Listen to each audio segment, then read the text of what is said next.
Raving Evangelist unedited. Yo, pardon the wind, guys, but just check this out really quick, okay? Yeah, I got the wind coming off of the thing here, and it's like not even bad out. But anyway, check this out.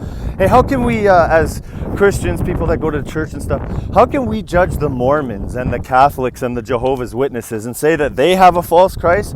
Because let's face it, I mean, even the Mormons, for sure, like, 100%, like, their God is, like, it's out there. You know what I'm saying? Like, Jesus was apparently the brother of Lucifer. Like, are you kidding me? You know, and then they become more gods, and we're talking planets and gods upon God. Like, it's just out to lunch. It's crazy. Not even the gospel for sure.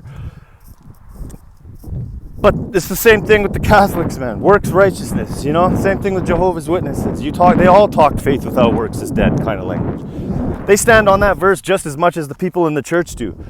But here's the point of what I'm trying to say is, like, if we can't judge them and we're like, if we can, and we're like, these guys got a false gospel, you know? What's the difference between their gospel and your gospel, Mr. Calvinist, where just like in the cults, these people have to be enlightened by some kind of ringleader, you know? And that's what they'll never teach you, man, these Calvinists. They have to be enlightened. Trust me, they will tell you with their own words. They're so dead, they're so spiritually dead that they can't even believe, even though the call over and over and over is to believe and have faith. They think they can't even believe and have faith because Satan has deceived them into a false religion and a false God who picks and chooses who he wills to be saved and whom he wills to not be saved. So this is what they believe. They believe that God literally wakes you up inside because you're so dead, and then he makes you believe. It's not that he makes you believe. They say that God does the awakening first and then you believe. It's just like a false cult, man. Like, are you kidding me? What, salvation only goes out to these guys because God made them believe and awoken them before it happened?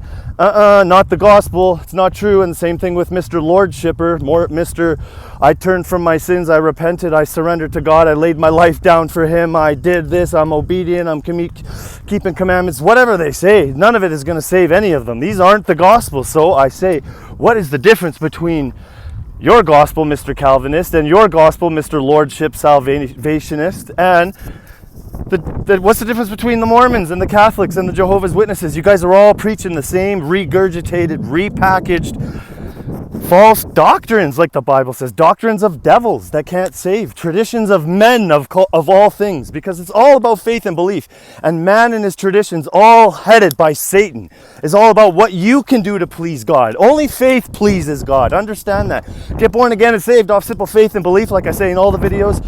And don't get tied up with the Catholics, the Mormons, Jehovah's Witnesses, the Lordshippers, and the freaking Calvinists. Cheers. Peace.